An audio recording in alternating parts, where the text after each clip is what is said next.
আমি ঢাকা থেকে 1 কেজি ধান সংগ্রহ করছি। সংগ্রহ করে বীজতলা করছি।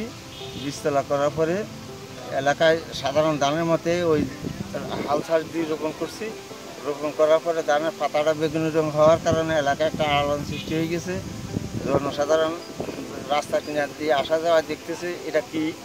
তারপরে আমাদের এই এলাকার যত সাংবাদিক আসছে সব সাংবাদিকই এই আলোড়ন সৃষ্টি করতেছে দেশে।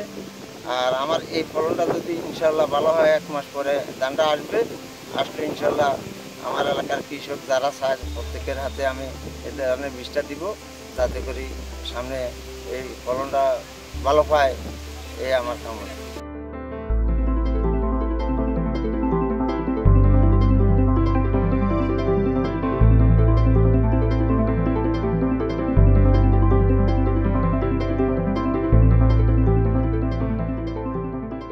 বেগুনি রঙের ধানের জাতটির নাম জাম প্লাস। কৃষক আতিকুজ্জামান পাটোয়ারি নিজস্ব উদ্যোগে উনি বীজটি সংগ্রহ করার পরে উনি বীজতলা করে। বীজতলার থেকে এখন ধান বর্তমানে ফ্লাওয়ারিং স্টেজে রয়েছে। ধানের গাছটা অত্যন্ত শক্ত, অন্যান্য গাছের তুলনায় অত্যন্ত শক্ত এবং ফলনও আশা করা যাচ্ছে ভালো হবে। এই ধানের চাউলে একটা বিশেষত্ব রয়েছে, সেটা হলো ক্যান্সার, ডায়াবেটিস রোগ প্রতিরোধ সংক্রামক কাজ করে এবং উদ্বুদ্ধ করার মাধ্যমে আগামীতে যখন ভালো ফলন হবে, আগামীতে আমরা কৃষকদেরকে স্থানীয় পর্যায়ে এটা ব্যাপকভাবে করা যায় সেই ব্যবস্থা আমরা কৃষি বিভাগ থেকে পরামর্শ দিয়ে যাব।